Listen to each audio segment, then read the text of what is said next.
वक्फ संशोधन बिल पर पक्ष विपक्ष के दिग्गज नेताओं ने क्या कहा, ये आपको सुनाते हैं और आप भी नोट कर लीजिए इनके ऐतिहासिक बयान।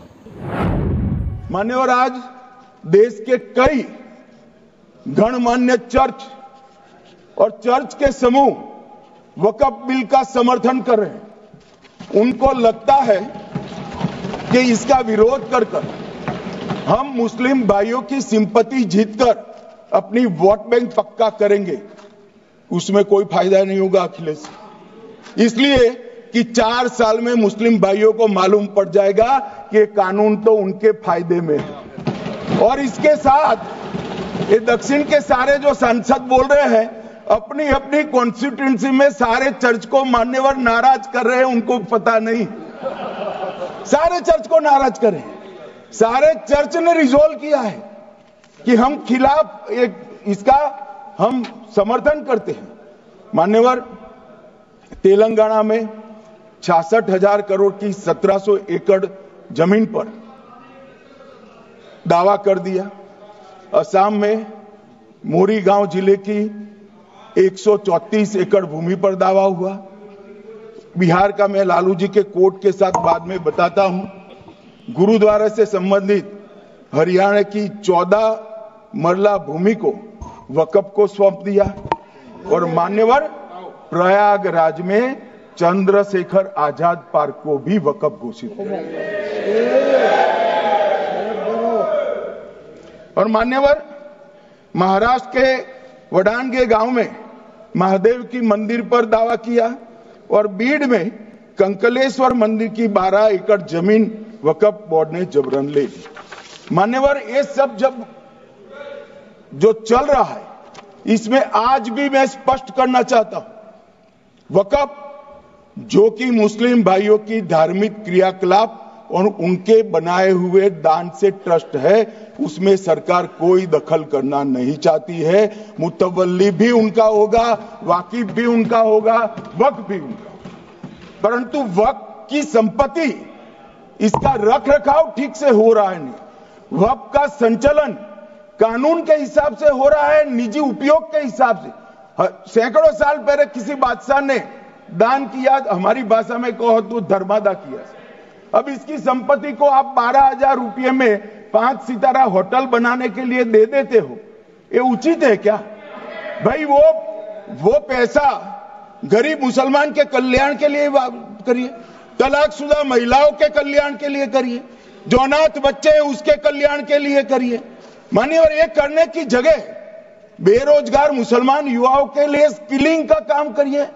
लाखों करोड़ों रुपए की भूमि मान्यवर, और इनकम 126 करोड़ रुपया। रेलवे की जितनी जमीन है, जिसमें हजारों करोड़ लाखों करोड़ का रेलवे का कारोबार चलता है, इतनी भूमि वक्फ के पास है और इनकम 126 करोड़। सभापति महोदय, ये कहना चाहता हूं कि वक्फ बिल भाजपा के लिए वाटरलू साबित होगा, क्योंकि ऊपर से तो हाँ हाँ कह रहे हैं, लेकिन अंदर ही अंदर बहुत सारे साथी सहमत नहीं है। मैं अंत में इतना ही कहना चाहता हूं कि ये वक्फ बिल जो लेकर के आए, कोई उम्मीद लेकर के नहीं आ रहा है। ये सोची समझी रणनीति का हिस्सा है, क्योंकि इनका जो बोर्ड बिखर गया है, ये मुस्लिम में भी बंटवारा चाहते हैं। मुस्लिम इस्लाम धर्म में कहीं बंटवारा नजर नहीं आता है, लेकिन इनकी कोशिश है कि इस बिल के माध्यम से हम मुस्लिम भाईचारा में भी बंटवारा करते हैं। बंटवारा तो पीडीए करेगा।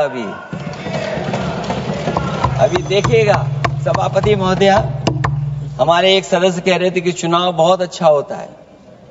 इनसे बेहतर किसने चुनाव देखा होगा? चलिए, धन्यवाद। वोट ही नहीं डालने दिया। सभापति महोदय, मैं धन्यवाद देता हूं। मैं और अपने दल और साथियों के साथ कहता हूं कि समाजवादी पार्टी बिल का विरोध करती है, तो ये वक्फ बिल जो लाया जा रहा है, वो अपनी वोट बैंक को संभालने के लिए और समाज को बांट करके ध्रुवी करके राजनीतिक लाभ लेने के लिए लाया जा रहा है। और अगर इसके लिए नहीं लाया होता तो पहले से जो जितने फैसले लिए सरकार ने, क्या उससे देश और प्रदेश में कोई बड़ा बदलाव आ गया है? अगर स्मार्ट सिटी का बात करें तो कितनी स्मार्ट सिटी बन गई है आपकी? आपके नोटबंदी की वजह से न जाने कितना रुपया कहां निकल रहा है। किसी एक शायर ने बड़ा अच्छा कहा था, जब भी ज़मीर और ज़र्फ का सौदा हो दोस्तों, जब भी ज़मीर और ज़र्फ का सौदा हो दोस्तों, कायम रहो हुसैन के इनकार की तरह। सर, ये वक्फ तरमीमी बिल भारत के गयूर मुसलमानों के ईमान पर, इबादत पर एक हमला है।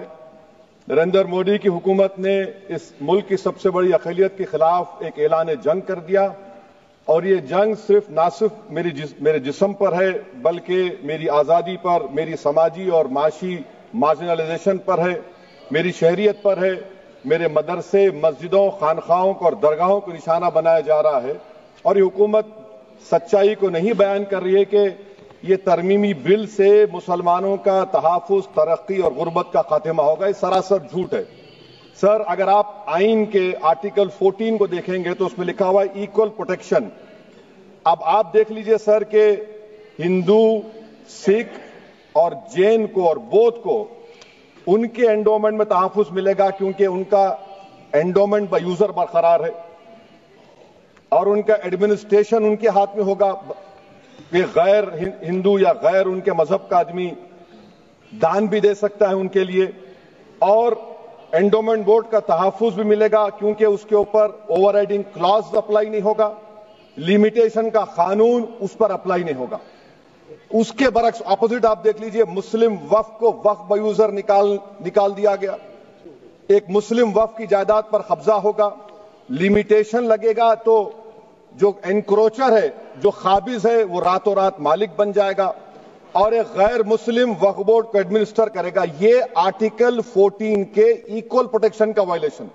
अब आर्टिकल 14 में सर इक्वालिटी बिफोर लॉ भी है, और उसका कैसा वायलेशन हो रहा है कि कोई आर्बिट्ररी स्टेप नहीं ले सकता और कोई भी ऑफिशियल किसी भी तरीके से गलत आर्बिट्ररी फैसला नहीं लगा। यहां पर आप एक डेजिग्नेटेड ऑफिसर को रखकर वो फैसला लेगा कि ये जायदाद वक्फ की है, गवर्नमेंट की है।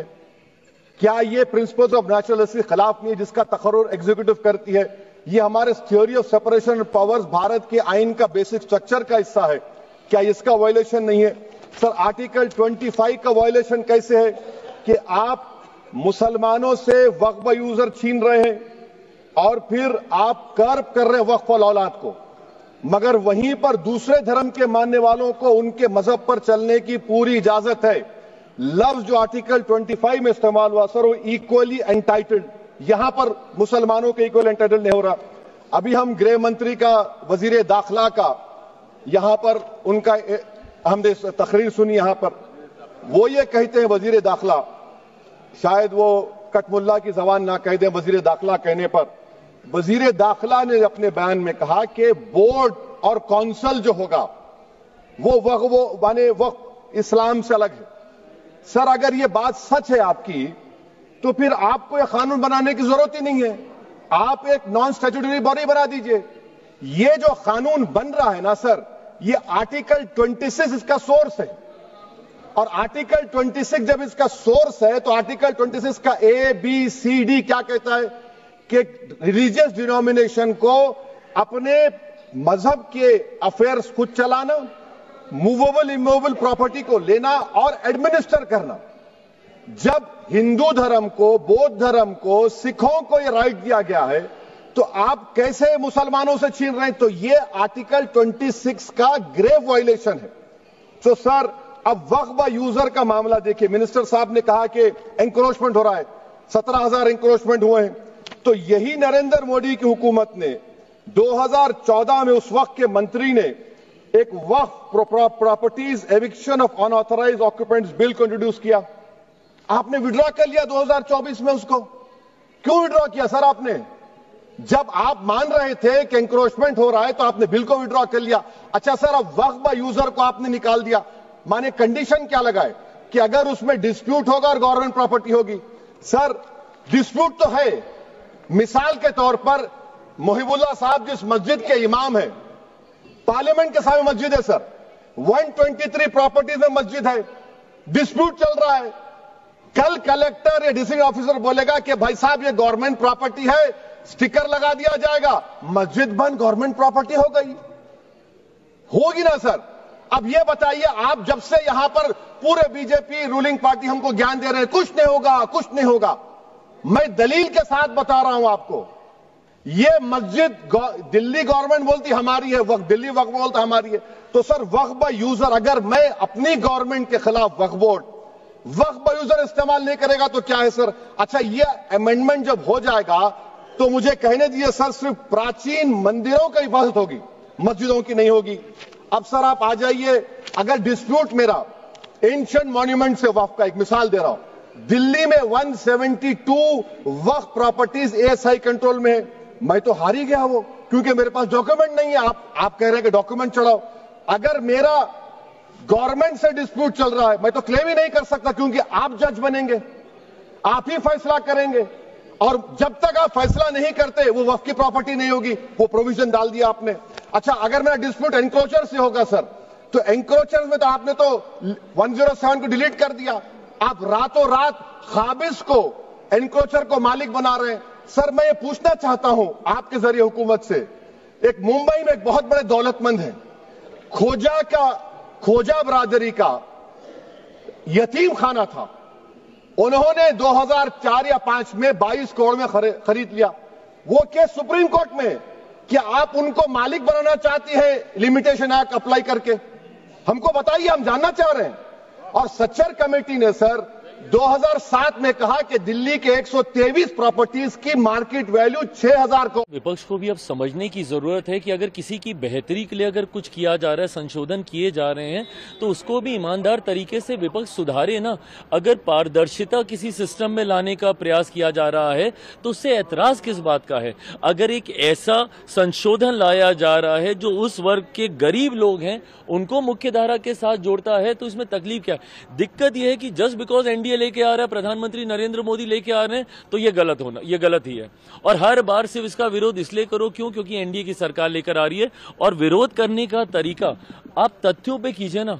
आज मुझे बता दीजिए कितने ऐसे विपक्ष के सांसद हैं जिन्होंने तथ्यों की बात की? उन्होंने सिर्फ एक जनरलाइज स्टेटमेंट दिया कि मुसलमानों के विरोध में है ये सरकार, मुसलमानों को खत्म करना चाहती है, मुसलमानों को हाशिए पे फेंकना चाहती है। हम लोग के ऊपर भी वही आरोप।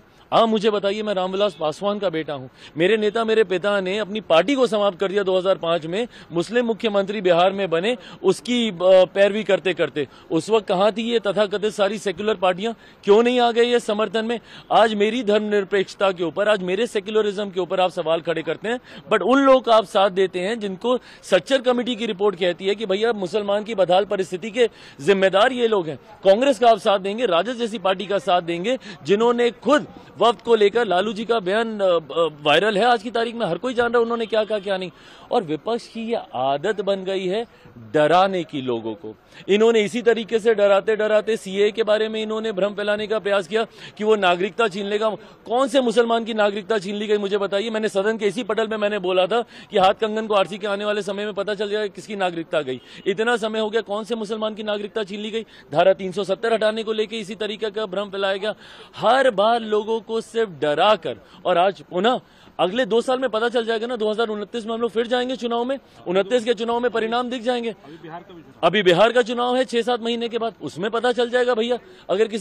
अगर आप मुसलमानों के हक में, और ऐसे मुसलमानों के हक में जो गरीब वर्ग से आते हैं, उनको मुख्य धारा के साथ जोड़ने की सोच के साथ लाते हैं, तो इन लोगों को तकलीफ होती है। क्यों? क्योंकि ये लोग भ्रष्टाचारियों का संरक्षण करने की सोच रखते हैं।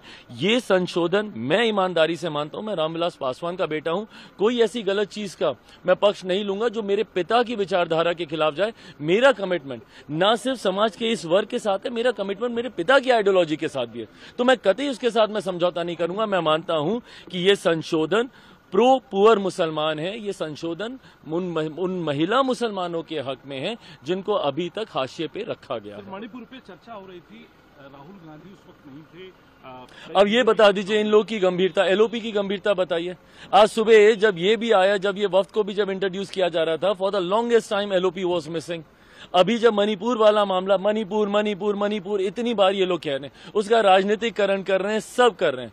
और जब गृह मंत्री जी जब उसके ऊपर जब जवाब दे रहे हैं, जब अपनी बातों को रख रहे हैं, जब स्पष्टीकरण दे रहे हैं, आपके सवालों के जवाब दे रहे हैं, तो आप मौजूद रहना भी जरूरी नहीं समझते।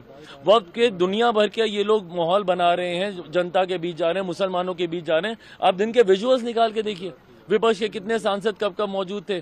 और खास तौर पर एलओपी की भूमिका भाई, you have to be present in the house, counter us every time, then you say that कि ये स्पीकर आपको बोलने नहीं देते, सरकार आपको बोलने नहीं देती।